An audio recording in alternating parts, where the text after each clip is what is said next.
आज इस वक्त हम मौजूद है धर्मशाला के तपोवन विधानसभा में, क्योंकि बात करें शीतकालीन सत्र की तो कल से शीतकालीन सत्र जो है शुरू होने वाला है और पक्ष विपक्ष में तीखी नोकझोंक जो है देखने को मिलेगी।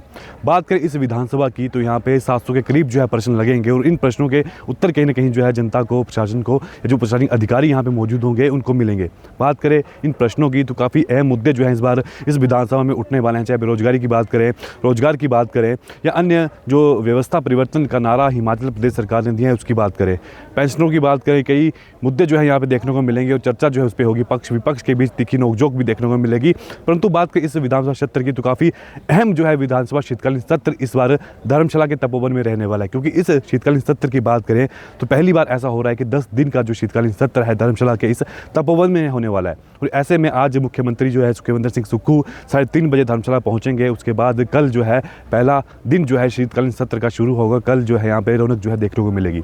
बात करें नेताओं की तो नेतागण जो है कल यहाँ पे आज शाम को ही पहुँचना शुरू हो जाएंगे। आज यहाँ पे जो विधानसभा अध्यक्ष है कुलदीप पठानिया, उनके द्वारा एक प्रेस वार्ता भी की जाएगी, वो भी आपके समक्ष दिखाएंगे। परंतु तैयारियों की बात करें तो प्रशासन ने पूरी तैयारियां कर ली हैं शीतकालीन सत्र को लेकर। पुलिस अधिकारियों की बात करें, पुलिस प्रशासन की बात करें तो पिछले कल भी एक बैठक की गई थी, उसमें किस तरह की डिप्लॉयमेंट जो है यहाँ पे कितने जो पुलिस जवान हैं यहाँ पे तैनात किए जाएंगे उसको लेकर भी चर्चा की है। क्या क्या व्यवस्थाएं जो है यहाँ पे रहने वाली हैं उसको लेकर भी विस्तृत जानकारी जो है वो आपके समक्ष साझा करेंगे। साथ ही जो अपडेट है इस शीतकालीन सत्र को लेकर वो भी आपके सबको दिखाने की कोशिश कहीं ना कहीं करेंगे। क्योंकि बात करें इस शीतकालीन सत्र की तो कई उम्मीदें जो हैं धर्मशाला वासियों को, जिला कांगड़ा को या हिमाचल प्रदेश की हम बात करें जनता को है कि इस शीतकालीन सत्र के दौरान जो प्रश्न लगाए गए हैं कहीं ना कहीं आम जनता से संबंधित हैं और उन प्रश्नों का उत्तर भी मिलेगा और साथ ही उन प्रश्नों पर कार्य भी किया जाएगा। परंतु इस शीतकालीन सत्र की बात करें तो जैसे कि मैंने पहले भी आपको कहा काफ़ी अहम ये शीतकालीन सत्र रहने वाला है, क्योंकि 700 के करीब प्रश्न लगेंगे और 10 दिन तक जो है शीतकालीन सत्र धर्मशाला के तपोवन में चलेगा। तो फिलहाल इस स्ट्रीम में इतना ही। बने रहिएगा इनॉक्स न्यूज़ के साथ। इस बार का जो शीतकालीन सत्र है पूरी अपडेट जो है इनॉक्स न्यूज़ के माध्यम से आपको दी जाएगी। जैसा आप जानते हैं कि हिमाचल प्रदेश विधानसभा का 10वां जो सत्र है, वर्तमान विधानसभा का 14वीं विधानसभा का 10वां जो सत्र है उसका आयोजन धर्मशाला में हो रहा है और इसे विंटर सेशन से भी हम जानते हैं। इस बार ये विंटर सेशन प्रीपोन हुआ और सबसे लंबा सत्र अभी तक के जो सेशन यहाँ पर हुए हैं उनमें सबसे लंबा सत्र है, यानी 8 सीटिंग इसमें हो रही है।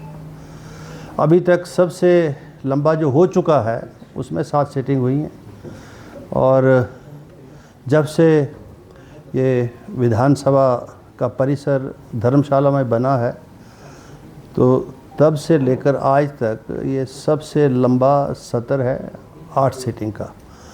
और प्रीपोन इसलिए किया गया है क्योंकि जब दिसंबर एंड और जनवरी शुरू होता है तो धर्मशाला हमारा टूरिस्ट डेस्टिनेशन है और वैसे भी टूरिज़्म की दृष्टि से कैपिटल घोषित है ये। तो जो हमारे पर्यटक जो हैं, टूरिस्ट जो बाहर से आए और उनको किसी प्रकार की इनकन्वीनियंस ना हो, हमारे पास जो यहाँ होटलियर्स हैं और लोकल जो रेजिडेंट्स हैं, क्योंकि जब सरकार आती है, सेशन होता है तो ट्रैफिक का कंजेशन बढ़ता है और ट्रैफिक के कंजेशन के साथ होटल की ऑक्यूपेंसी बढ़ती है। तो ये किसी को कोई इनकन्वीनियंस ना हो तो उस दृष्टि से सरकार ने इसको प्रीपोन किया है और सबसे लंबे सत्र के रूप में इसका आयोजन हो रहा है। आप जानते हैं कि विधानसभा जो परिसर हमारा धर्मशाला है इसमें हमने अभी जोनल कॉन्फ्रेंस भी कराई। तो ये ऐतिहासिक है, ये 8 दिन का सत्र भी ऐतिहासिक है और धर्मशाला के परिसर में जोनल कॉन्फ्रेंस होना भी जो है दैट इज़ अ हिस्ट्री। अब ये जो सत्र है this is the 10th session of the 14th विधानसभा। इसमें अभी तक जो माननीय सदस्यों के द्वारा जो हमें सूचनाएं प्राप्त हो चुकी हैं वो 744 प्रश्नों के रूप में, जिसमें स्टार्ट क्वेश्चंस हैं, अनस्टार्ट क्वेश्चन यानी जो मौखिक रूप से पूछे जाएंगे और जो लिखित हैं उसकी सूचनाएं हमको जो है 744 के करीब सभी मान्य सदस्यों से, सत्ता पक्ष से विपक्ष से हमको आई हैं और वो सारी की सारी ऑनलाइन है। ये सारी की सारी ऑनलाइन हमको रिसीव हुई हैं, इस बार ऑफलाइन कोई नहीं है। यद्यपि हिमाचल प्रदेश की विधानसभा में हमारे पास व्यवस्था दोनों है, हम ऑनलाइन तो हैं ही हैं, लीडिंग है उसमें देश भर में, लेकिन ऑफलाइन भी हम नोटिस रिसीव करते हैं।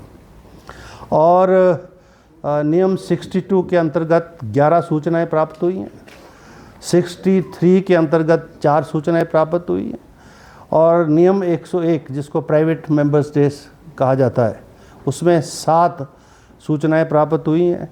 नियम 130 जिसमें 2 घंटे मिनिमम, 2.5 घंटे, 3 घंटे लगातार सारा दिन भी हो सकती है चर्चा, वो हमको 16 सूचनाएं प्राप्त हुई हैं, नोटिसेस। और नियम 324 जो अभी 324 का इम्प्लीकेशन अभी नहीं होता, जब सेशन स्टार्ट हो जाता है, लास्ट स्टेज होते हैं, the issues which are not listed in other rules then the member can resort under rule 324 for those important issues. तो वो भी एक आध सूचना हमको प्राप्त हो चुकी है। और जैसा आप जानते हैं कि अभी पिछले सत्र और इस सत्र के दौरान हमारे जो माननीय पूर्व विधायक हैं डॉक्टर बाबूराम गौतम जी, उनका निधन हुआ है, तो उसकी ऑबिचुरी भी होगी। तो लिस्ट ऑफ बिजनेस जो है हमारा, क्योंकि कल संविधान दिवस भी है, तो इसलिए उस संविधान दिवस के उपलक्ष्य में राष्ट्रीय स्तर पर जो इस कार्यक्रम आयोजन हो रहा है, जो लोकसभा के माध्यम से भी है, कल उससे सत्र की शुरुआत होगी और उसके बाद जो है ऑबिचुरी होगी और उसके बाद जो है ये प्रश्नकाल और उसके बाद अन्य जो बिजनेस लिस्ट होगा अभी वो जो है कल विधानसभा में चर्चा में आएगा। तो सत्र का लाइव ब्रॉडकास्ट भी होगा? लास्ट टाइम आपने कहा था कि जल्दी इसकी शुरुआत। नहीं, ऑनलाइन है। हम ऑनलाइन का मतलब ये है कि जैसे ही सत्र शुरू होता है तो ऑनलाइन सारी सूचनाएं अंदर जो भी कार्रवाई हो रही है that is in the record part of the YouTube.